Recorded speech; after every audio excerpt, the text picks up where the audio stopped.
오늘 본문 말씀은 아담과 하와의 범죄 장면입니다. 하와가 먼저 뱀의 유혹을 받아서 하나님 말씀 어기고 선악과를 따먹었죠. 그리고 남편 아담에게도 선악과를 건네주어서 먹게 함으로 말미암아 남편도 범죄하게 만들었습니다. 사실 하나님께서 하와를 만드시고 아담과 결혼하게 하신 것은 아담의 돕는 배필이 되라고 그렇게 하신 것인데, 결과만 놓고 보면 하와는 아담의 범죄를 돕는 배필이 되어 버렸어요. 이런 아담과 하와의 범죄는 우리에게 많은 교훈을 주는데요. 그중 하나가 바로 배우자의 중요성입니다. 나의 신앙도 중요하지만 배우자의 신앙도 너무 중요하다는 거죠. 우리는 배우자를 돕되 배우자의 범죄를 돕는 배필이 되어서는 안 되고, 배우자의 순종과 헌신을 돕는 배필이 되어야 될 줄 믿습니다. 아브라함에게도 이와 비슷한 경우가 있었는데요. 아브라함이 하나님께서 약속하신 그 아들을 오랜 시간 기다리고 있었을 때, 기다림에 지친 아내 사라가 지극히 인간적인 방법을 먼저 제안하죠. 자신의 몸종인 하갈을 통해서 아들을 얻자는 제안이었는데요. 이것은 하나님이 기뻐하시지 않는 매우 좋지 않은 방법이었습니다. 그런데 아브라함은 그 잘못된 사라의 제안을 받아들였고, 그 결과 집안이 발칵 뒤집히게 됩니다. 임신한 하갈이 주인 사라를 멸시하기 시작했고요. 그것이 아브라함과 사라의 부부싸움으로 이제 번졌고요. 급기야 사라가 하갈을 학대하여서 하갈이 가출하는 대형 사고가 터집니다. 우리가 이 사건을 보더라도 아브라함의 순종과 헌신을 도와야 될 사라가 오히려 아브라함의 불순종을 돕는 배필이 됐음을 보게 됩니다. 이 참 안타까운 모습이죠. 결혼한 우리 장년 성도들은 오늘 본문 말씀에 비추어서 한번 자신의 모습을 되돌아봐야 합니다. 하나님께서는 나에게 배우자를 도우라는 돕는 배필의 사명을 주셨는데, 그렇죠?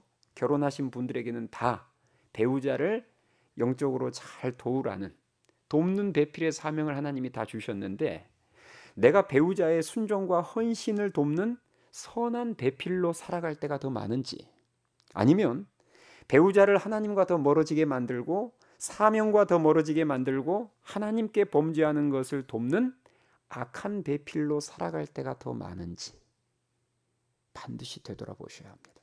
그리고 이것은 사실 이 시간뿐만 아니라 끊임없이 우리가 점검해야 될 부분이에요. 우리가 성경을 보면요, 배우자의 순종과 헌신을 이렇게 돕는 선한 배필들도 성경 안에서 발견할 수 있습니다. 다윗과 아비가일 아시죠? 다윗과 아비가일은 부부였지만 처음부터 부부 관계는 아니었죠. 아비가일은 원래 나발의 아내였습니다. 그런데 나발이 죽자 다윗이 아비가일을 자신의 아내로 취하게 되는데요. 다윗이 그렇게 아비가일을 아내로 취했던 그 계기가 되는 사건이 있었습니다. 다윗이 나발의 무례함에 분노해서 나발과 그에 속한 모든 남자들을 다 죽여버리겠다고 했을 때, 그래서 군사들을 이끌고 쳐들어갈 때, 그 끔찍한 범죄를 저지르려고 할 때 그것을 지혜롭게 막아섬으로 다윗이 범죄하지 않고 하나님 말씀에 순종할 수 있도록 도왔던 사람이 바로 아비가일이었습니다. 다윗은 그 사건을 통해서 느낀 거예요. 이런 여자라면 나의 선한 배필이 될 수 있겠구나. 내가 이렇게 영적으로 뭔가 분별이 잘 되지 않고, 그리고 뭔가 죄악의 길을 가려고 할 때 이렇게 지혜롭게 막아줄 수 있는 이런 여자라면 정말 나에게 선한 배필이 되겠구나. 내가 여호와의 언약궤 앞에서 기뻐 뛰놀며 춤췄을 때 그런 나를 업신여겼던 미갈과는 신앙의 차원이 다른 여자구나 라는 것을 느꼈을 거예요. 그래서 아비가일을 아내로 삼은 것입니다. 룻과 보아스의 경우도 이와 좀 비슷한데요. 룻이 시어머니의 말만 듣고 보아스에게 잠자리를 요청했을 때, 보아스는 하나님의 말씀을 잘 모르는 이 이방 여인 룻을 하나님 말씀대로 굉장히 친절하게 인도해 줍니다. 룻 당신이 지금 싫어서가 아니라 하나님 말씀대로 우리가 하기 위해서는 자신보다 기업물을 우선순위에 있는 친척이 한 명 있으니 그에게 먼저 뜻을 묻고 그래서 그가 거절하면 그때 자신이 룻을 책임지겠노라 이렇게 말해줬죠. 이처럼 보아스는 룻이 하나님의 말씀대로 일을 추진할 수 있도록 옆에서 도왔습니다. 그래서 정말 돕는 선한 배필이 되어버렸어요. 그 결혼으로 말미암아 다윗의 조상 그리스도의 조상이 됐습니다. 우리가 이렇게 성경에 나오는 다양한 부부의 모습을 보면서 첫 번째로 마음속에 새겨야 될 것은 배우자를 정말 잘 선택해야 된다는 것입니다. 아담에게는 배우자를 선택할 수 있는 여지가 없었어요. 그러나 우리에게는 배우자를 선택할 여지가 엄청나게 많습니다. 사실 아담은 좀 억울해요. 뭐 선택할 여지가 없었는데, 그런데 우리는 선택할 여지가 무궁무진하잖아요. 세상 사람들과 똑같이 외모나 스펙만 보고 세상적인 욕심으로 배우자를 선택해서는 안 됩니다. 우리는 크리스천이에요.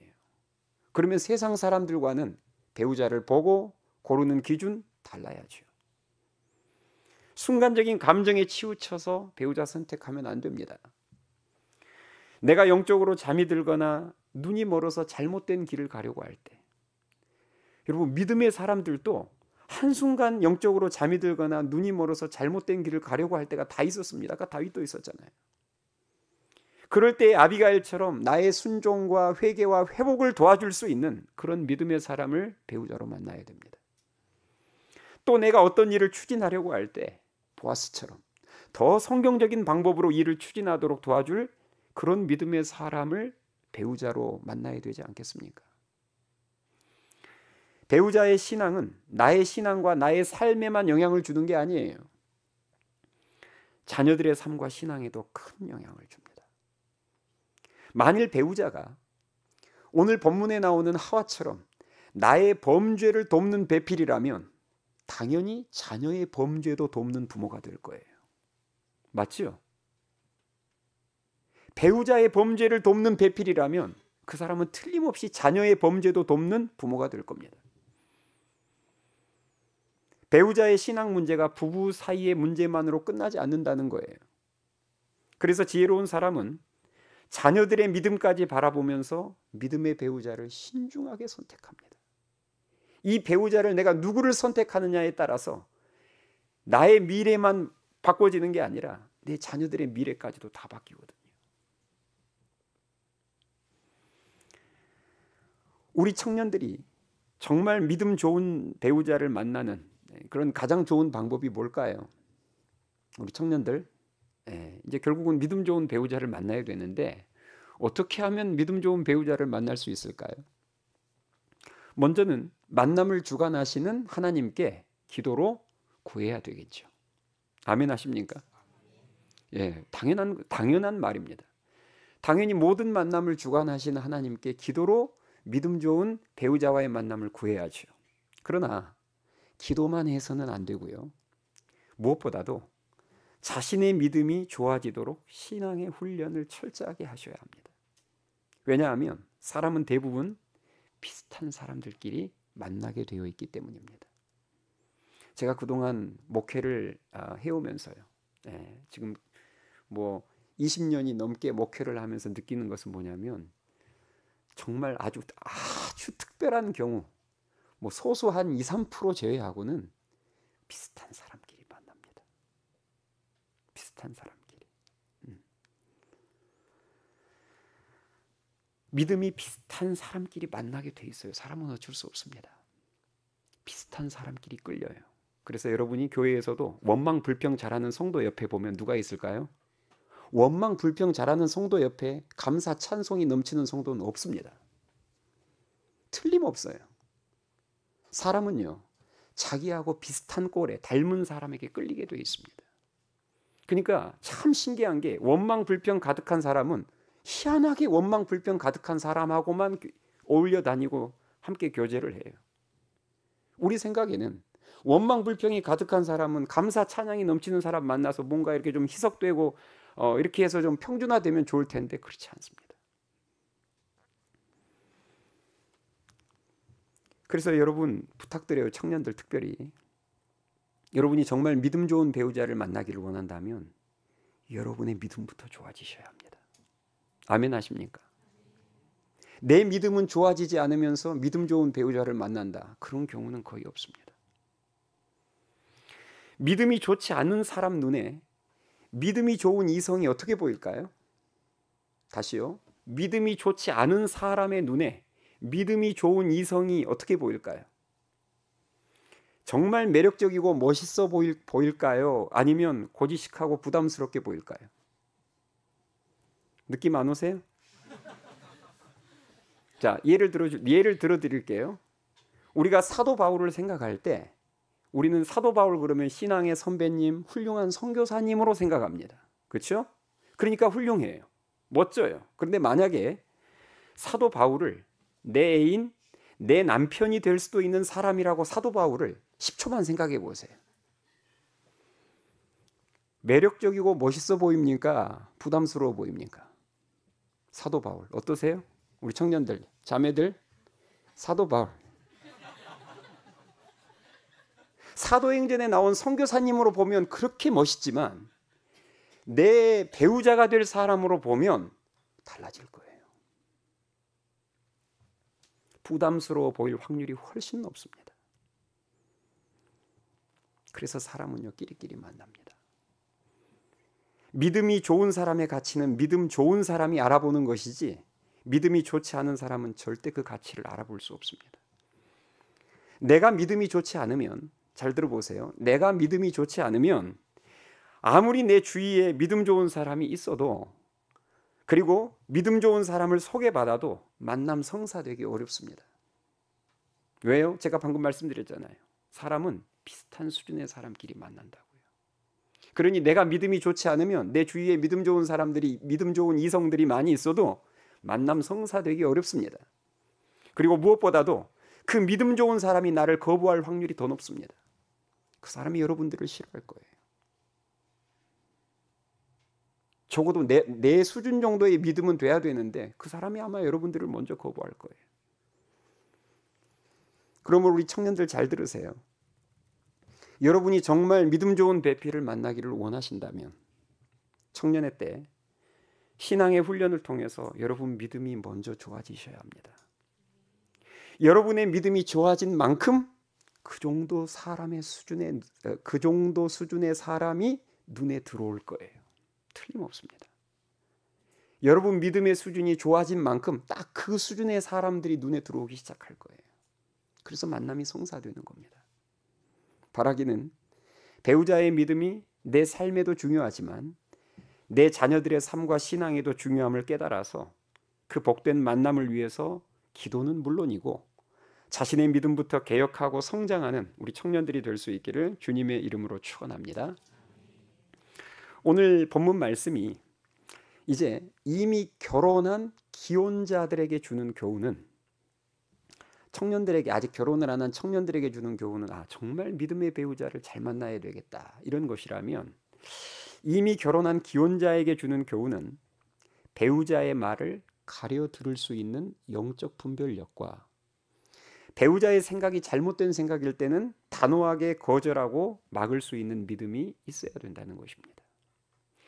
배우자의 말을 잘 분별할 수 있는 이게 지금 하나님의 뜻에 맞는 말인지 맞지 않는 제안인지를 분별할 수 있는 영적 분별력이 있어야 되고 그리고 배우자의 생각과 제안이 하나님의 뜻에 어긋났을 때에는 단호하게 거절하고 막아낼 수 있는 믿음이 있어야 된다는 거예요. 하와가 선악과를 먼저 따먹고 아담에게도 그 선악과를 먹으라고 권했을 때 아담은 하와의 그런 행동을 책망하면서 단호하게 거절해야 했었습니다. 맞죠? 하와가 먼저 그런 범죄를 저질렀을 때 단호하게 그런 하와의 행동을 책망해야죠. 분명히 여호와 하나님께서 동산에 있는 모든 것들을 다 풍성히 누리고 먹되 동산 중앙에 있는 선악과만큼은 따먹지 말라고 분명히 말씀하셨는데 하나님의 말씀을 상기하면서 책망하고 단호하게 책망하고 거절했어야죠. 그것이 진정 돕는 배필의 모습 아니겠습니까? 그런데 아담은 성경만 놓고 보면 별 저항 없이 하와의 제안을 받아들여서 함께 범죄하고 말았습니다. 이런 아담의 모습에 대해서 하나님께서는 이렇게 책망하셨어요. 자, 17절, 오늘 3장 17절 같이 읽겠습니다. 하나님이 그런 아담의 모습에 대해서 어떻게 책망하셨는지 3장 17절 시작. 아담에게 이르시되 내가 내 아내의 말을 듣고 내가 내게 먹지 말라 한 나무의 열매를 먹었은즉 수고하여야 그 소산을 먹으리라. 아멘. 자, 이 말씀에서 우리가 주목해서 봐야 할 대목은 내가 누구의 말을 듣고 내 아내의 말을 듣고 이 부분입니다. 내 아내의 말을 듣고 내가 내게 먹지 말라고 한 열매를 먹었다는 말은 결국 하나님의 말씀과 아내의 제안이 충돌했을 때 아담이 뭘 취했다는 거예요? 아내의 제안을 취했다는 거예요. 아담은 두 개 다 알고 있었어요. 하나님의 말씀도 알고 있었고 아내의 제안도 알고 있었어요. 근데 이 둘이 충돌하거든요. 그때 아내의 말을 따랐다는 게 지금 하나님의 지적입니다. 두 의견이 충돌하면 당연히 여호와 하나님의 의견과 말씀을 네가 따라야지. 너 왜 아내의 말을 들었어? 자, 이 자리에 있는 남편들에게 묻습니다. 남편들 대답해 보세요. 아내의 말을 잘 들어야 합니까? 듣지 않아야 됩니까? 대답을 잘 하셔야 됩니다. 응? 아내의 말을 잘 들어야 됩니까? 잘 듣지 않아야 됩니까? 크게 잘 들어야 돼요? 여러분, 아내의 말 잘 들어야 됩니다. 왜냐하면 아내가 남편보다 더 섬세하고 지혜로울 때가 조금 더 많기 때문입니다.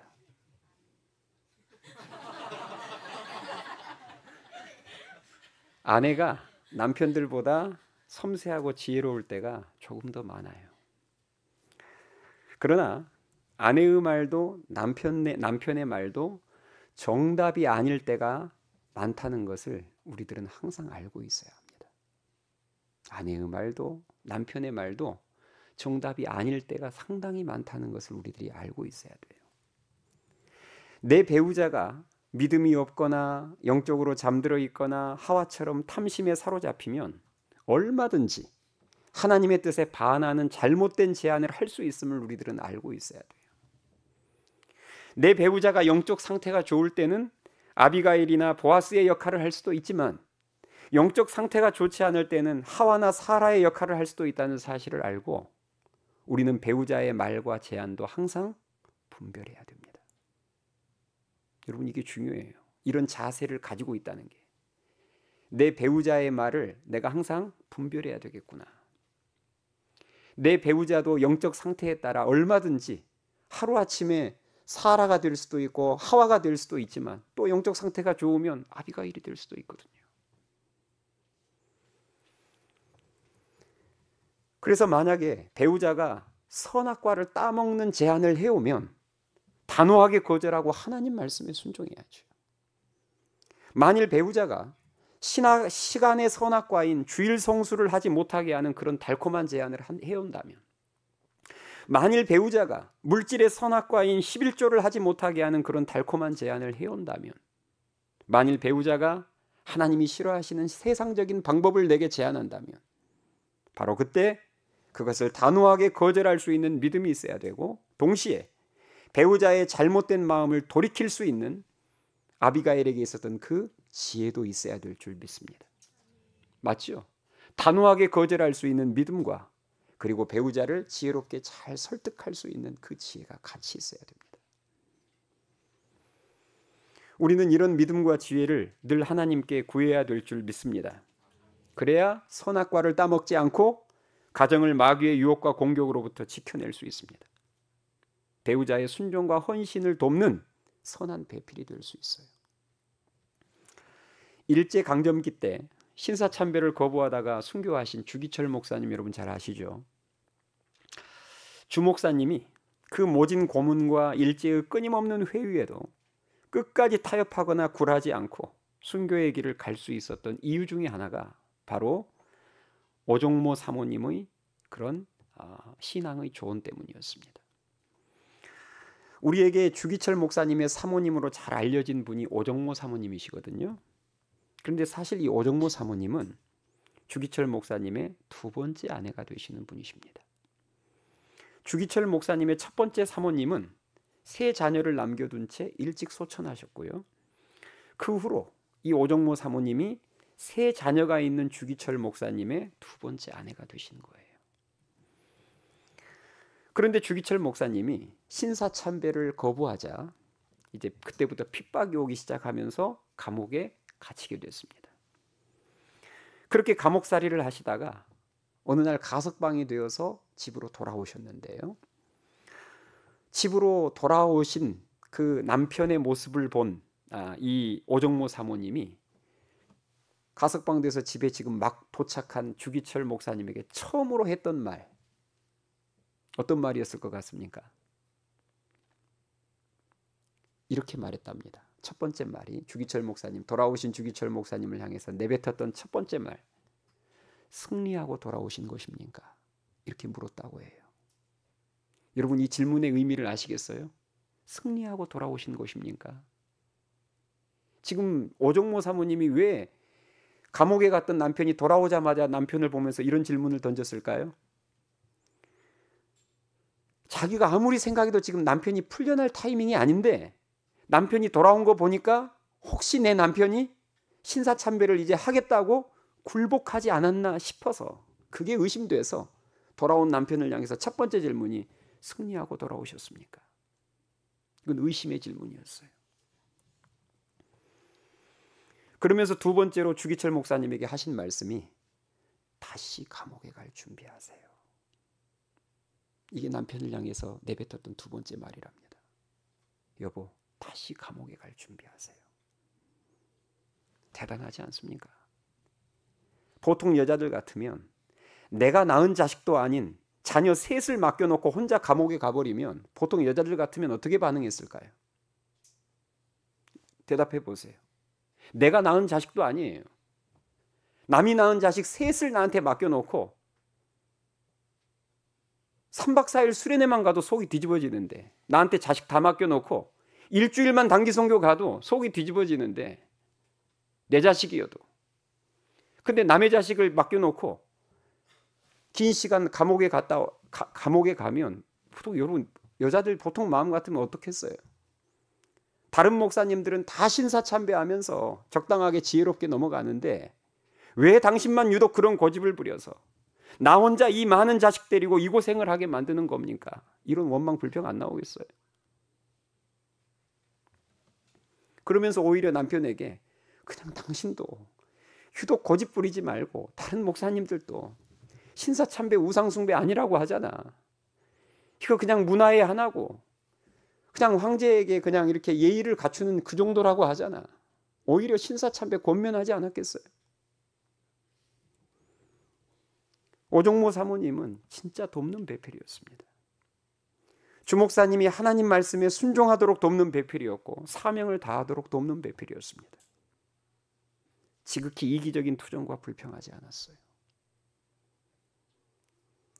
그래서 나중에 주기철 목사님의 감옥살이가 이렇게 길어지면서 주 목사님 건강이 극도로 악화가 되자 일본 경찰이 오 사모님을 불러서 이제 사람이 거의 죽게 생길 정도로 건강이 악화되니까 집으로 데려가라고 한 거예요. 그때 오종모 사모님이 주기철 목사님에게 감옥에 있는 주기철 목사님에게 이렇게 말했다고 합니다. 목사님이 순교하셔야 한국 교회가 살 수 있습니다. 저는 만약에 제 아내가 저한테 이렇게 이야기를 하면 당신 내 이름으로 생명보험을 몇 개 들어놨어? 저는 그렇게 반문할 것 같아요. 도대체 생명보험을 몇 개 들어놓고 나한테 당신이 순교해야 한국교회가 산다는 말, 그런 말을 함부로 할 수 있어 할 것 같은데 오종모 사모님 그렇게 말씀하셨어요. 주기철 목사님이 조금도 흔들릴 여지를 주지 않았습니다. 당신은 지금 하나님이 기뻐하시는 길을 가고 있으니 절대 가정 뒤돌아보지 말고, 이 가정은 하나님이 책임져 주실 것이고 내가 어떻게든 할 테니 당신은 하나님께서 주신 그 사명 완수하셔야 됩니다. 그런 의미 아니겠어요? 그 말들은 주기철 목사님은 정말 순교의 길을 가셨고, 그분의 족적은 꺼져가는 한국교회의 등불이 되었고 지금까지도 많은 이들의 신앙을 일깨우고 있습니다. 사랑하는 여러분, 우리도 이런 배필돼야 되지 않을까요? 배우자가 타협과 죄악의 길을 가도록 돕는 배필이 아니라 배우자가 순종과 헌신의 길을 가도록, 사명의 길을 걷도록 돕는 배필이 돼야 되지 않을까요? 오늘날 많은 성도들이 돕는 배필이라는 사명을 놓친 채 오직 내 육신의 편안함과 풍요를 위해서 순종과 헌신의 길을 가려는 배우자의 발목 붙잡는 경우들이 많습니다. 제가 우리 교회를 보면서 감사한 것 중에 하나는 배우자가 수련회에 가서 은혜 받을 수 있도록, 또 배우자가 노방전도나 단기선교 가서 영혼구원의 사명을 감당할 수 있도록 배려해 주면서 도와주는 배필이 우리 교회 안에서 상당히 많이 보인다는 것입니다. 이건 제 진심이에요. 그래서 하나님께 참 감사합니다. 바라기는 영적으로 깨어서 배우자의 말도, 배우자의 제안도 진리의 말씀 안에서 잘 분별해서 잘못된 길로 가려고 할 때는 브레이크가 되어주시고, 하나님이 기뻐하시는 길을 갈 때는 오종모 사모님처럼 큰 힘을 실어주는 그런 좋은 배필이 될 수 있기를 주님의 이름으로 축원합니다. 찬양하시겠습니다.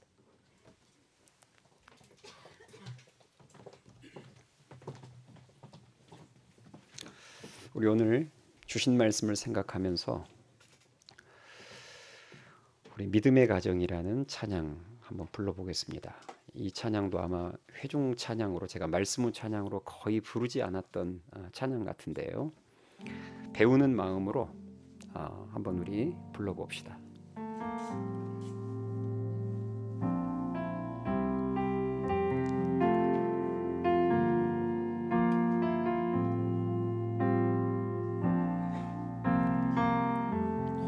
우리를 죽기까지 사랑한 그 사랑으로 당신을 사랑하리. 약속하신 축복의 말씀 굳게 믿으며 믿음의 가정 세우리. 우리 함께 섬기며 믿음의 가정 세우리. 거친 세파가 몰아칠 때 세상 사람들 모두 알게 되리. 믿음 위에선 우리 가정, 1절 처음부터 다시 고백합니다. 우리를 죽기까지 사랑한 그 사랑으로 당신을 사랑하리. 약속하신 축복의 말씀 굳게 믿으며 믿음의 가정 세우리. 우리 함께 섬기며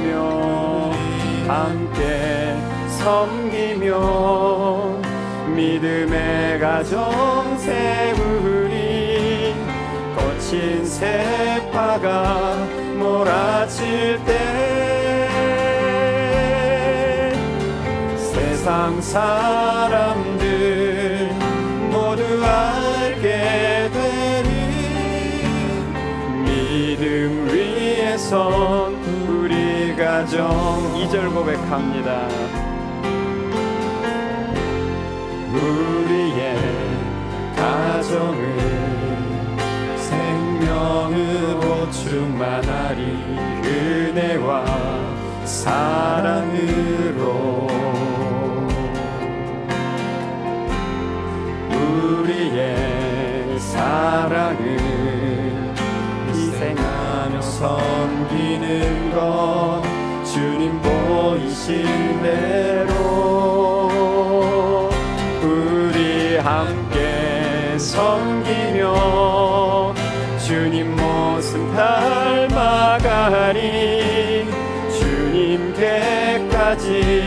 자라가리. 생명의 빛을 세상에 전하리. 믿음 위에 선 우리 가정. 2절 처음부터 고백합니다. 우리의 가정은 우리의 가정은 생명으로 충만하리. 은혜와 사랑으로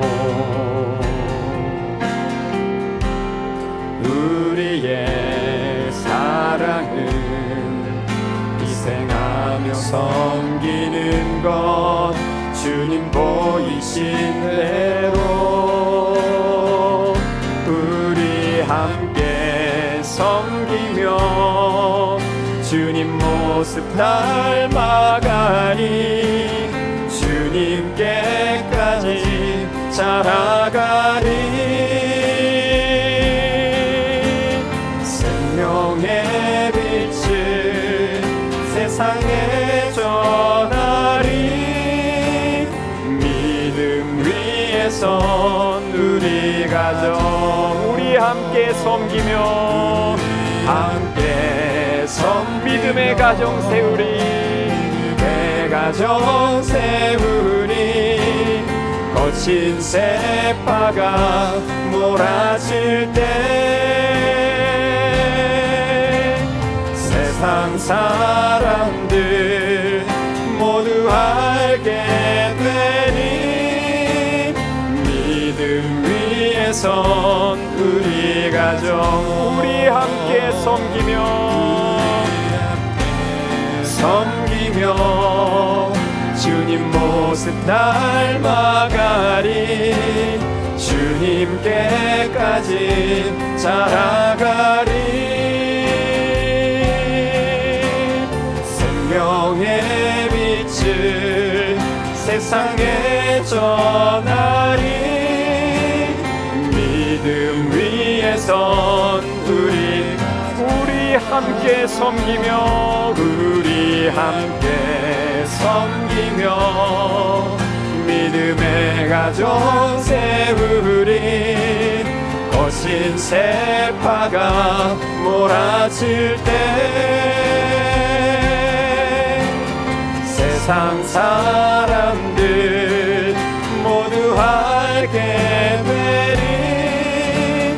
믿음 위에 선 우리 가정. 우리 함께 섬기며 섬기며 주님 모습 닮아 주님께까지 자라가리. 주님께까지 자라가리. 생명의 빛을 세상에 전하리. 믿음 위에 선 우리 가정.